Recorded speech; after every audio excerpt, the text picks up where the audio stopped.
Hello and welcome to Access. My name is Nathan and I'm here with Dave. Hello. And Dave, what's this? This is Lords of the Fallen, Nath, on PS4. This is direct capture. Boom. That we captured. Absolutely. Actually, Holly did. Holly did, Absent yeah. Holly, but she went to an event in London recently and got to play this game, and she told us she didn't do it very well. We've just had a quick look at this footage.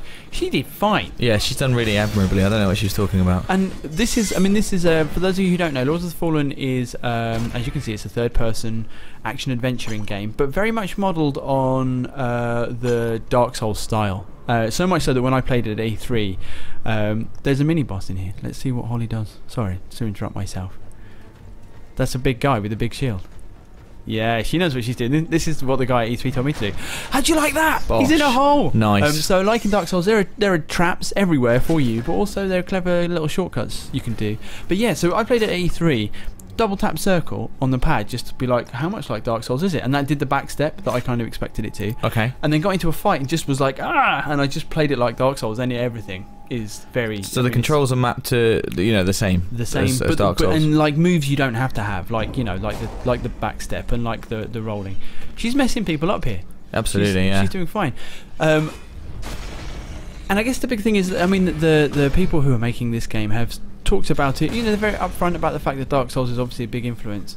They're not trying to copy Dark Souls. They're trying to make a very good game along those lines. And we kind of talk about the legitimacy of that. And people make Minecraft style games now because Minecraft is so big. It's become a thing. And I kind of certainly until we've all played it and we make up our minds about Lords of the Fallen, I'm very happy thinking about it like that. It seemed like a very robust game.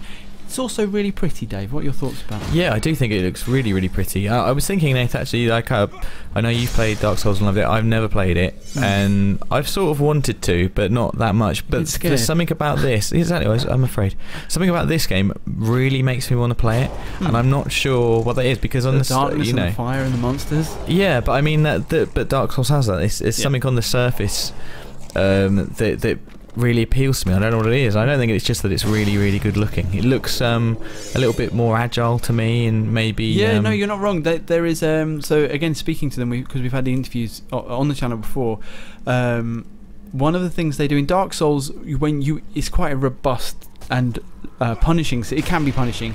Just the movement and the animation system. So once you commit to something like a move or a block or a roll, you cannot break out of that. Right. Whereas I think in here they have they've spoken about the fact that they are more flexible, so they will blend an animation. So if you decide to do, I'm not sure exactly what the examples are, but if you're rolling, say, and you realise you're about to roll into an attack, you can go straight up into a shield block. Yeah. And those kind of things. And I think that they're interested in making it a challenge, but they're not interested. I think difficulty became the defining feature of Dark Souls, maybe unfairly, but in a way which completely just that was the message of that game.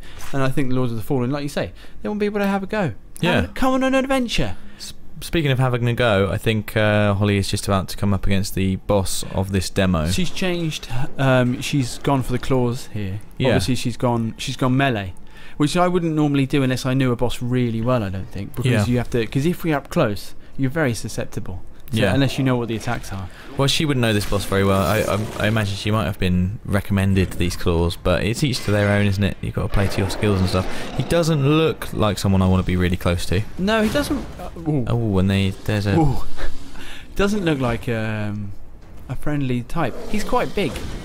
And he's got a cheap little grounder. Look at that, like a burrowing... It is the classic, that one, isn't it?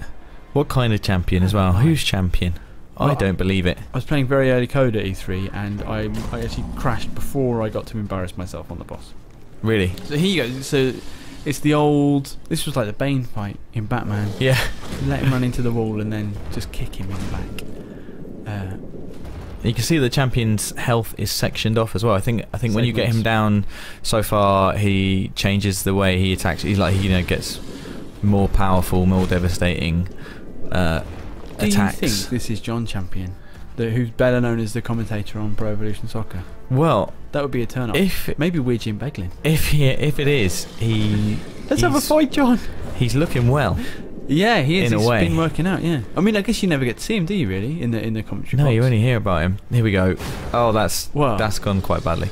Maybe she was talking about that bit specifically. That wasn't her best moment. No, true. No, Holly has equipped herself very well. Like I said, no, she's been doing all the things you'd expect someone who knows what they're doing in Dark Souls to do, and you kind of shield up all of the time, backstepping, and she did a falling attack earlier on, which is an attack you can do from ledges down onto enemies, and it will give you like a bigger damage on it. So she knows what she's doing, and I think it's important to know that as well, because people who are Souls fans, I mean, there's probably a boisterous machismo among that community. What I'm saying is, if they see someone playing a game like Dark Souls and not doing amazingly, there is often the temptation to go, that's rubbish. Yes. This person doesn't know what they're doing.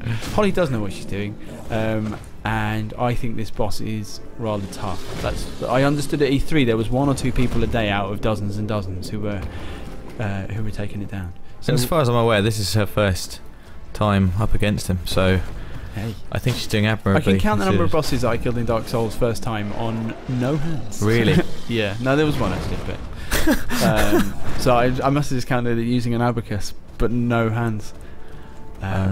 Fire, that's what the segment has brought us, Dave. Oh yeah, it has. Some extra fire. That'll make things easier. That's what you need, and there you go. Sure enough. So it's goodbye over. to Holly. So that was Lords of the Fallen. That is how it actually looks on PS4. The important thing about Lords of the Fallen is that it's out at the end of October. If you want to wait for the actual follow-up to Dark Souls, which is Bloodborne, which is a PlayStation 4 exclusive next year, you'll obviously be waiting for a lot longer.